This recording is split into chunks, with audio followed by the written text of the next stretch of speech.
What's up, everybody? The Acolyte returned following last week's bloodbath, but could it keep what little momentum it gained going? There will, of course, be spoilers here in my breakdown, so you've been warned. Now let's get into the episode.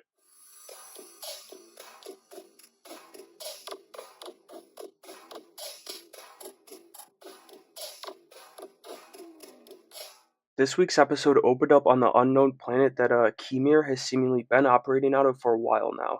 Osha wakes up again to start another episode here, as Kemir has also been taking care of her. From there, we jump to Kofar as Sol and May take off. Sol's trying to get through to Coruscant and the Jedi, but he can't, and on top of that, he's just an emotional wreck after losing all of his team, but especially Jackie. Shout out to Lee Jung Jae for carrying this show and especially this episode too, with a backpack that weighs a ton on his back, as he had another phenomenal week this week. Then we see Kemir taking a bath.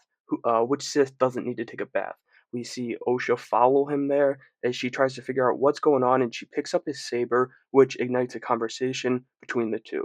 We got a lot of jumping around this episode as we head back to Seoul, and Osha, or at least who he thinks is Osha, who's really May, and he drops a crazy line here about it finally being time for him to face the High Council. And I don't know about you guys, maybe this is just me, maybe I'm nitpicking or looking too far into stuff, but I think this story needed to be told in chronological order. I think that's safe to say after three-quarters of the show, but, like I said, let me know if you feel differently. Anyway, from there we head to the center of the galaxy, Coruscant. Vernestra is still at the temple playing her stupid Jedi politics until she learns of Sol's failed mission, as she immediately gets a rescue team together and she's going to go to Kofor herself. Back with Kemir and Osha, though, we find out that Kemir, at least according to him, used to be a Jedi, but he says it was a very long time ago, emphasis on the very, and it's an intriguing line as he picks her mind apart until, at least to me, she's turned. You can see it in Amanda's eyes, and it's undoubtedly one of her better scenes in the show, especially this episode, probably her best scene in this episode, but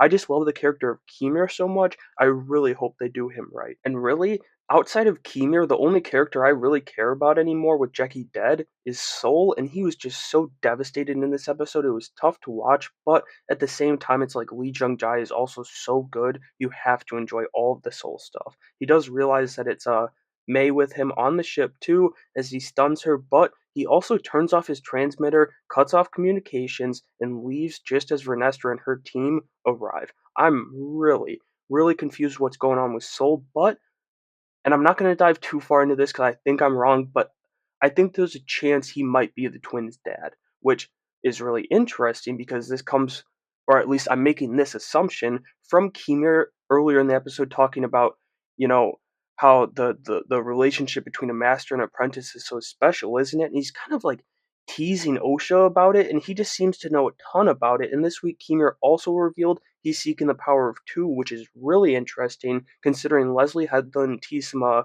Legends characters coming in, seemingly a Sith, so Tenebris or Plagueis is seemingly on the way. Most likely Tenebris, though, as Plagueis, again, in Legends, was quite young at this point. Like, I want to say in his teens, but, we'll get to that when we get to that if we have to. Back with the Jedi, though, we see Vernestra and the rescue party on Kofar for a little bit, but what's really weird to me is they check all the dead bodies, but they don't go to Kelnaka's hut. The Jedi Vernestra sent Sol there to get in the first place. Maybe I'm nitpicking again, but that's a crazy move, and it really feels like we got a Wookiee Jedi purely for marketing, which kind of sucks. Anyway, we closed out tonight's episode with Osha's fascination in Kemir's helmet as she puts it on and seemingly feels the power he spoke of, just being with the Force and yourself inside the Cortosis helmet, as she seemingly turns completely, which is nuts. Alright, I gotta be honest here. I didn't really love that, and I didn't really love the episode. It wasn't terrible. It's not that it was god awful or anything. It definitely wasn't the worst episode of the show so far. That still belongs to episode 3.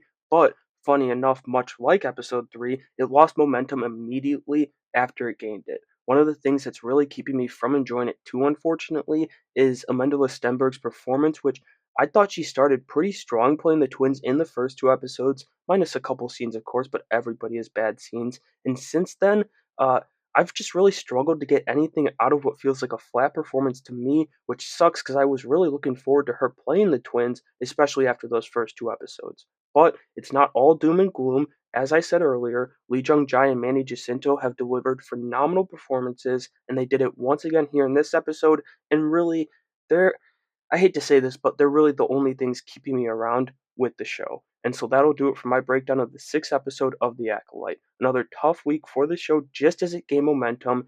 And it's a little more concerning for me now compared to when it first happened with episode 3 because we've only got 2 episodes left to wrap this whole story up. And let's just say I uh I don't have a ton of faith it's going to be done well. Let me know what you thought about this week's episode though down in the comments below and make sure you have a great day.